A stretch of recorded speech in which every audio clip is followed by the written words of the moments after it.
American ആക്രമണത്തിന് തിരിച്ചടിയായി Israeli നഗരങ്ങളിൽ ഇറാന്റെ പ്രത്യാക്രമണം. ഇസ്രയേലി നഗരങ്ങളിലേക്ക് മിസൈലുകൾ.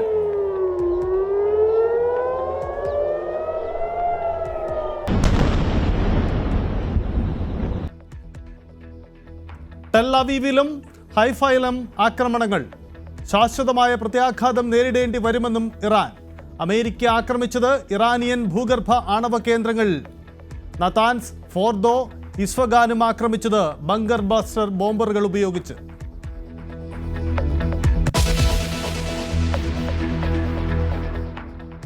ഗവർണർക്കും രാജ്ഭവനും രൂക്ഷ വിമർശനം തുടർന്ന് വിദ്യാഭ്യാസ മന്ത്രി വി ശിവൻകുട്ടി. പ്രതിഷേധങ്ങൾക്ക് പിന്നിൽ രാജ്ഭവനിലെ 2 RSSകാരെന്ന് ആരോപണം. RSS ചിത്രത്തിന് മുന്നിൽ പുഷ്പാർച്ചന ഒഴികെയുള്ള എന്താവശ്യവും പരിഗണിക്കുമെന്നും മന്ത്രി. രാജ്ഭവനിൽ ഉപയോഗിക്കാവുന്ന ചിഹ്നങ്ങളും ചിത്രങ്ങളും സംബന്ധിച്ച് പ്രോട്ടോകോൾ തയ്യാറാക്കാൻ സർക്കാർ നീക്കം. നിയമപരമായി നേരിടാൻ രാജ്ഭവൻ.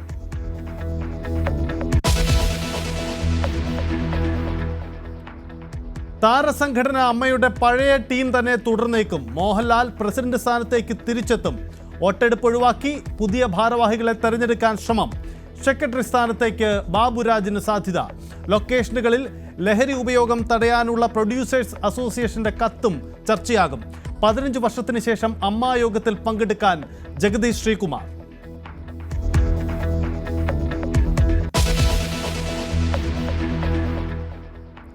കണ്ണൂരിൽ SDPI സദാചാര വിചാരണയ്ക്ക് പിന്നാലെ യുവതി ജീവനൊടുക്കിയ സംഭവത്തിൽ കൂടുതൽ അറസ്റ്റിന് സാധ്യത. ആത്മഹത്യാക്കുറിപ്പ് ശരിവെച്ച് ഒപ്പമുണ്ടായിരുന്ന യുവാവിന്റെ മൊഴി.